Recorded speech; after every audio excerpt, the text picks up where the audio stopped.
So let me look at three main drivers of the gold price, three things that would indicate that the price of gold is going a lot higher and getting to the $10,000 an ounce I described. The first one is technical. So we're in the third great gold bull market in history.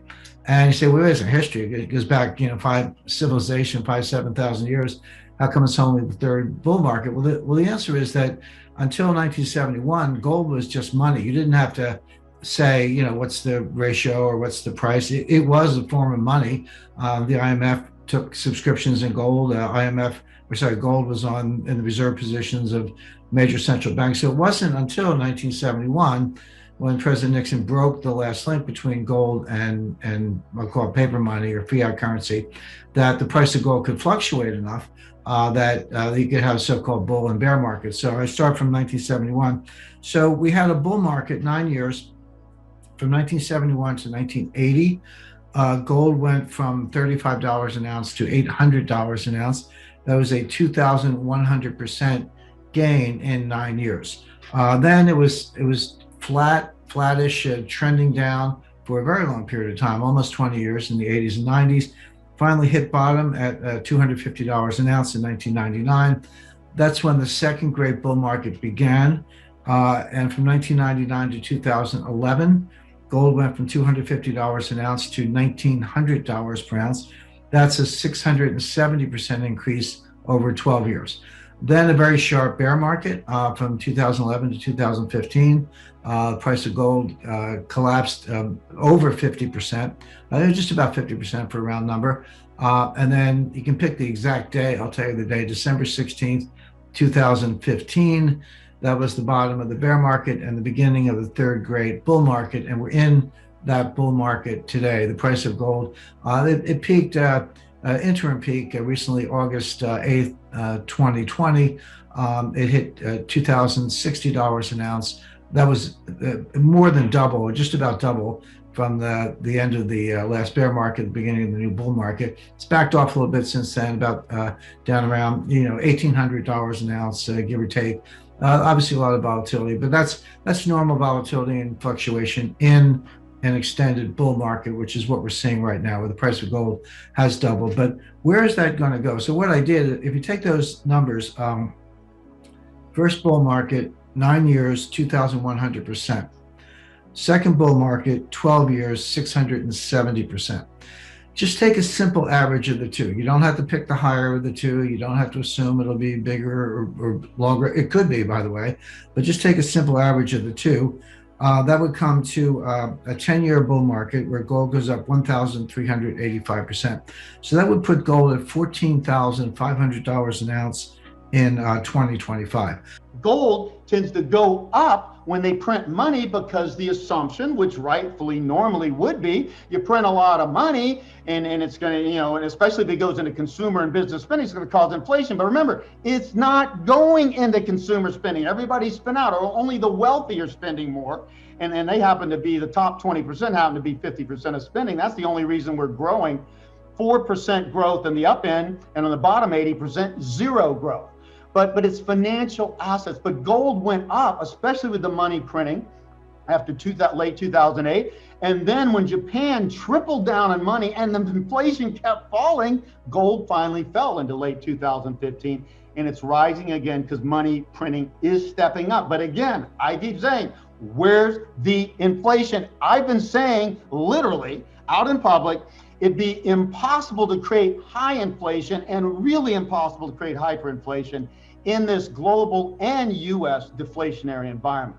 So again, what's really happened, what really correlates with money printing is financial assets go up. Stocks, bonds, real estate, those sort of things, and especially stocks, because stocks are the highest return and benefit the most. What's amazing about gold is that with deflationary headwinds, which we have had, gold has still gone up, almost doubled in the last 6 years, and it's held up very well. It gets knocked down every now and then, but if you had the kind of impact Harry's talking about, why isn't gold at $1,000 already, or even lower? So I'm impressed with the performance of gold in a deflationary environment, which we have had. But we're right at that inflection point. We're right at the point where it tips into inflation and accelerating inflation beginning in 2022 and thereafter. So the way to reconcile that, very short term, meaning a year or less. More disinflation, borderline deflation, but that's going to turn very quickly. So that's how I would reconcile that. And by the way, just to be clear, I agree with Harry that we have come through enormous deflationary trends. I mean, that's absolutely correct for the reasons I mentioned, which were the cheap Chinese labor, hundreds of millions of people coming off the farm, going into Lego-style assembly, and other factors, and then all the money printing. The reason the money printing didn't produce inflation was because it was just holding its own against the deflationary trends, which were demographic and globalization and automation and a number of other factors. You're admitting money printing doesn't cause inflation. Well, tell that to the people buying gold, because the people buying gold were following the money printing, saying it's going to cause inflation, and gold went from 1934 to 1050 in several months, from late 2008 into 15 into 15. I'm sorry. Into 15, late 2015, because there was no inflation. So tell people that people are expecting that. I agree with you. It doesn't cause it unless the money goes into spending and business and consumer spending. It will not cause inflation. You're saying it doesn't cause it. You say inflate the currency. There is no choice to inflate the currency.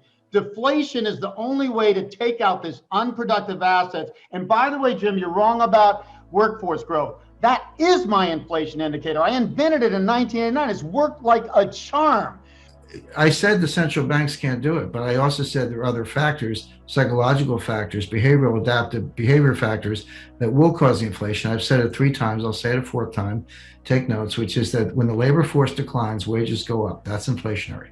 Not when it's a depression, not when it's because of a down economy. Yes, long term that could happen, but not in a crisis. It's starting now. This is important to understand. We've already been in this depression phase. They've been fighting it with money printing. I'm saying the depression's going to be over in 2 to 3 years. I say, I agree, gold will come out of this strong, and gold will boom for a long time into the next 30-year cycle, into the whole growth of Asia. So I'm just saying the next 2 to 3 years is going to be the backside 29 to 32 instead of the front side. We already had the front side GFC, like the 37, 38. That's the difference. This seems going to be over. The demographics get better after that in a lot of countries, and gold will be a huge beneficiary of clearing out this debt and growing again, especially because Asia is going to be the big growth area, and Asians love gold. No, it sounds far-fetched, but it isn't really, because again, I like to stick to 6th grade math. Here's what people don't understand. So let's just take 2000 for a round number. I know it's 1800 and I know that's, a little bit away, but just take 2000 for a round number. To get from $2,000 an ounce to $3,000 an ounce is a 50% increase. That's a big jump. That's a high hurdle. But to get from $14,000 an ounce to $15,000 an ounce, that's only a 7% increase. That's like 1 week's volatility. What people miss is they focus on the $1,000 an ounce. And yeah, that's a big deal. If you have an ounce of gold or 100 ounces of gold or whatever, if you have an ounce of gold and it goes up $1,000 an ounce, you made $1,000. So that's real money, good for you. But the point is, as you get to progressively higher levels, the same dollar increase is a smaller percentage increase because the denominator is larger.